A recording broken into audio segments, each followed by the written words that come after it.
উনি শুধু বিএনপির অন্য অঙ্গ সংগঠনের নেত্রী নন, আজকে সারা বাংলাদেশের সকল মানুষ, কি পেশাজীবী, কি সুশীল সমাজ, কি ছাত্র, কি যুবক, কি শ্রমিক, কৃষক, প্রত্যেকেই তার জন্য দোয়া করছেন।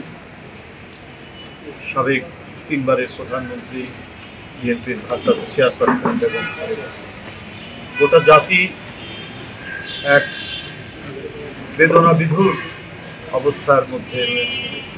যিনি বন্দী থাকা অবস্থায় নিজের সন্তান হারিয়েছেন, যিনি অনেক নিপীড়ন নির্যাতন সহ্য করেও নিজের দেশ থেকে যাকে সরানো যায়নি, অনেক চক্রান্ত ষড়যন্ত্র হয়েছে, অনেক নির্যাতন হয়েছে, একটা ভগ্ন স্তূপের মতো একটি জেলখানার মধ্যে তাকে বছরের পর বছর রাখা হয়েছে, তারপরেও তাকে এই দেশ থেকে মাটি থেকে সরানো যায়। আজকে সারা জাতি তার জন্য দোয়া করছেন। তিনি আজকে অত্যন্ত গুরুতর অসুস্থ অবস্থায় এভার কেয়ার হাসপাতালে অবস্থান করছেন। আমরা সবাই আল্লাহর কাছে দোয়া করব, ইমাম সাহেব দোয়া করবেন যেন আল্লাহ তাকে দ্রুত আরোগ্য করে তুলেন, সুস্থ করে তুলেন এবং আবারও এদেশের মানুষের কাছে, জনগণের কাছে তাকে ফিরিয়ে দেন।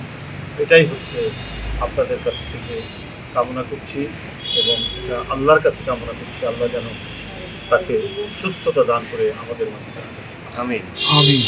আমি আর কিছু বলতে চাই না, আমরা দোয়ায় চলে যাবো। আমাদের গুরুত্বপূর্ণ নেতৃবৃন্দ সবাই আছেন। আমাদের স্বাস্থ্য বিষয়ক সম্পাদক ডাক্তার রফিক এখানে আছেন, আমাদের ট্যাবের ঢাকা মহানগর উত্তরের বিশিষ্ট ডাক্তার মাহবুবুর রহমান সরকার স্বামী, আমাদের নির্বাহী কমিটির সদস্য মাহবুব তো রয়েছেই, যার উদ্যোগে এই দোয়া অনুষ্ঠান।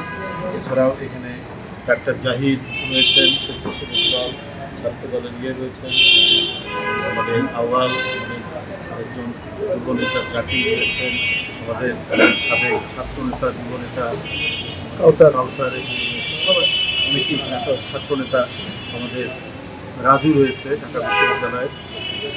ম্যাডামের সর্বশেষ শারীরিক অবস্থা সম্পর্কে যদি আমি ম্যাডামের সর্বশেষ শারীরিক অবস্থা, তিনি সিসিউতে আছেন। পূর্বে যে চিকিৎসাটা ওনার করে আসা হয়েছে গতকাল পরশু, সে চিকিৎসা আজও চলছে তার জন্য। এর বাইরে এটাই সর্বশেষ আপডেট। আর অন্য যে যাই বলুক, এটা কেউ যেন বিভ্রান্ত না হয়, এটা হলো আমার বক্তব্য।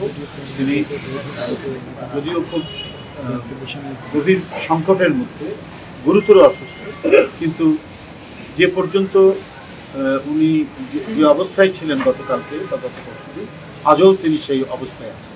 উনি শিশুতে আছেন, নানা ধরনের বিভ্রান্তি ছড়াচ্ছে, এই বিভ্রান্তিতে কেউ যেন কান না দেয়।